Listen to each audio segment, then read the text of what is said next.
third aeon is the aeon of Horus, and controlled by the child god symbolized by Horus. Now, in the new aeon prophesied by Aleister Crowley during his lifetime throughout his esoteric and occult writings, Thelemites believe that humanity shall leave behind the tyranny of Abrahamic religions and enter a time of greater consciousness and self-actualization.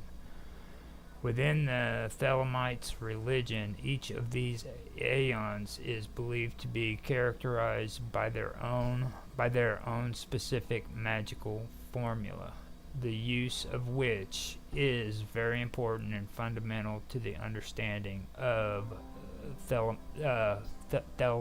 magic. And that's the definition for it in the Wikipedia, which I doubt you're going to find anything out from the Encyclopedia Britannica, so that's why I used it. Now, the modern aeon of Horus is portrayed as a time of self-realization as well as a growing interest in all things spiritual, and is considered to be dominant by the principle of the child. The word of its law is thelema, which means will, which is complemented by agape, which is love, and its formula is abrahadabra,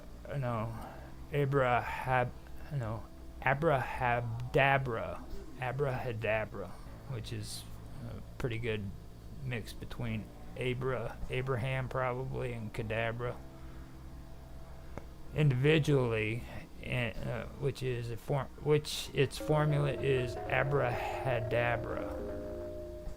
Individuality and finding the individual's true will are the dominant aspects. Its formula is that of growth. It is consciousness and love towards self-realization.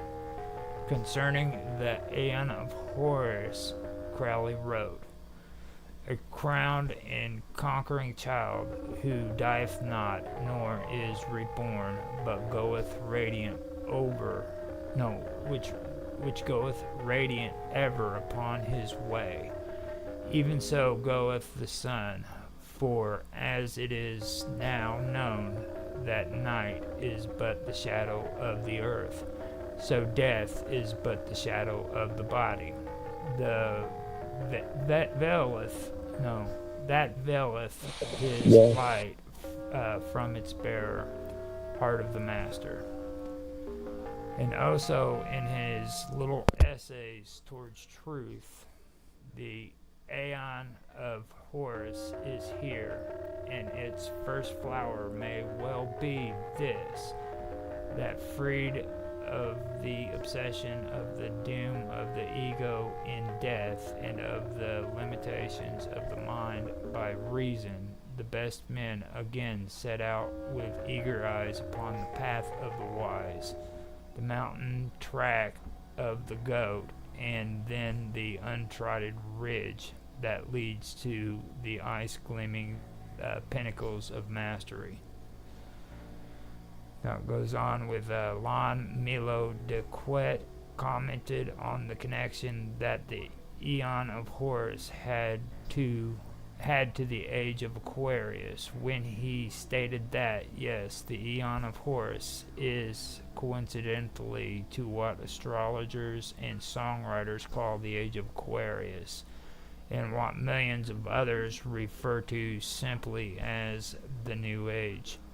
But it would be a great mistake to view this new Aeon simply as another tick of a great cosmic clock. The age of Aquarius, profoundly significant as it is only one aspect of a far greater new spiritual age.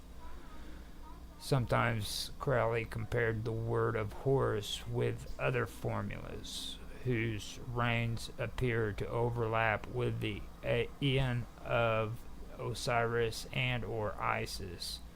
From this, the Confessions of Aleister Crowley. There are many magical teachers, but in recorded history we have scarcely had a dozen magi in the technical sense of the word. They may be recognized by the fact that their message may be formulated as a single word, which word must be such that it overturns all existing beliefs and codes.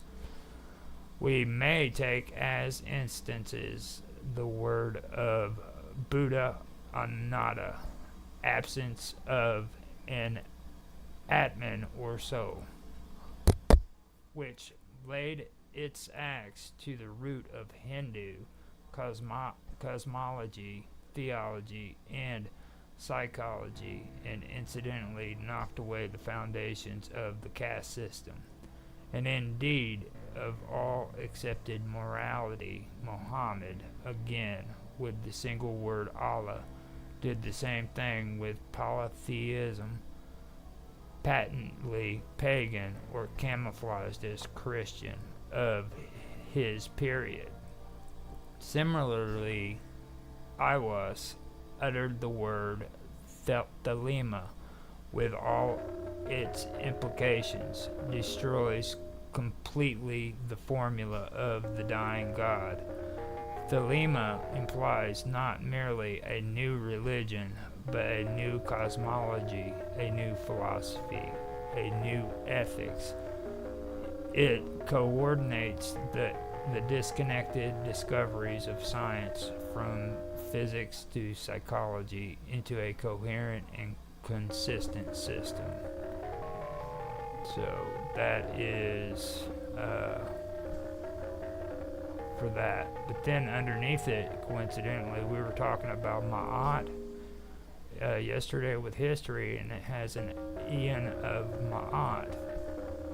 And it says, Aleister Crowley believed that the Ian of Ma'at will succeed the present one. According to one of Crowley's early students, Charles Stanfield Jones, aka Frater Atchid, the Ian of Ma'at has already arrived or overlaps the present Ian of Horus. And see, that's what I thought was interesting. No, it's just interesting because we were just talking about that yesterday. I had no clue of the direct correlation, and maybe I just overlooked it when I was listening to the documentary I was watching. Yeah. Now, Aleister Crowley believed that the Ian of Ma'at will succeed the present one, according to one of Crowley's early students, Charles Stanford Jones, aka Frater Atchid Akkad.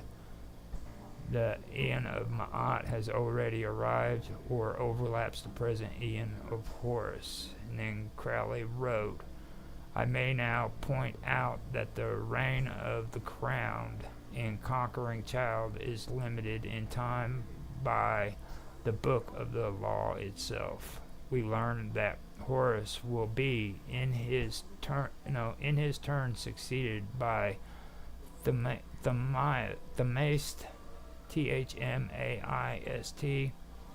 the double-wanded one, she who shall bring the candidates to full initiation. And though we know little of her peculiar characteristics, we know at least that her name is Justice. So that is what I kind of delved into it, but I didn't know about the Ma'at part. This was a long time ago. The one thing that I get from Crowley when it comes to stuff like the Horus, from the Ian of Horus is back during the Sumerian times, the way they practiced magic was a lot different from the way the Greeks do. With the Greeks, they have these great houses, okay, when it comes to freaking the years and stuff like that. Mm-hmm. The Sumerians never did that. It was more basic than all of that. And like spiritualists believe that you go in and you put freaking uh, the herbs and everything through the house to bless it and to keep evil spirits out. Yeah, What? sage and rosemary. Yeah. Yeah. And with the Sumerians, they believe that like if you're gonna put sage and rosemary and all that down to keep evil spirits out, You you do welcome it. them.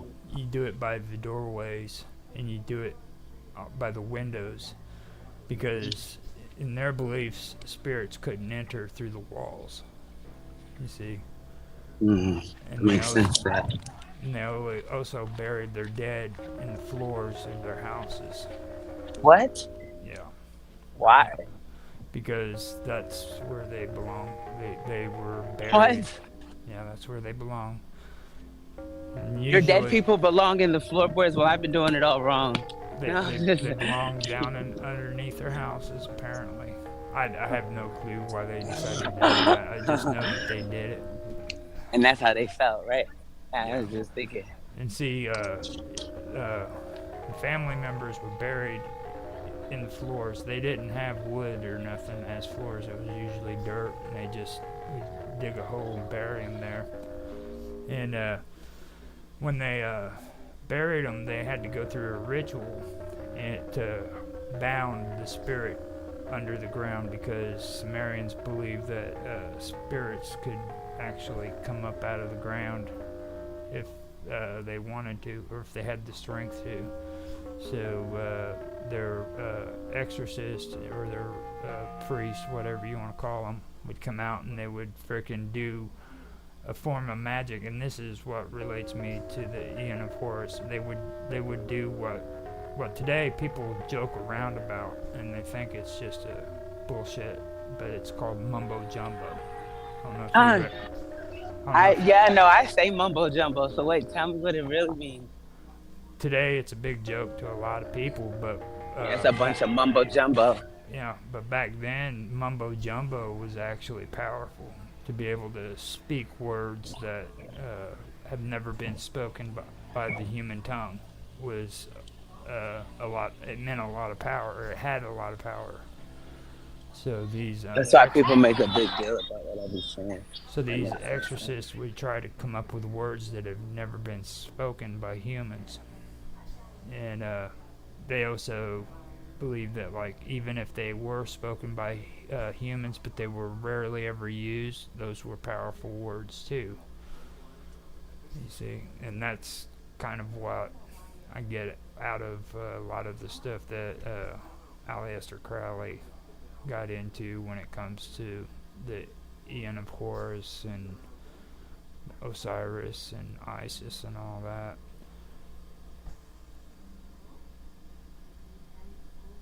The thing that I was always interested in when it comes to like those parts was like I was saying, it was mumbo jumbo, and I forgot the name of the guy again. He's a professor that is in does college. Professor Hinkle.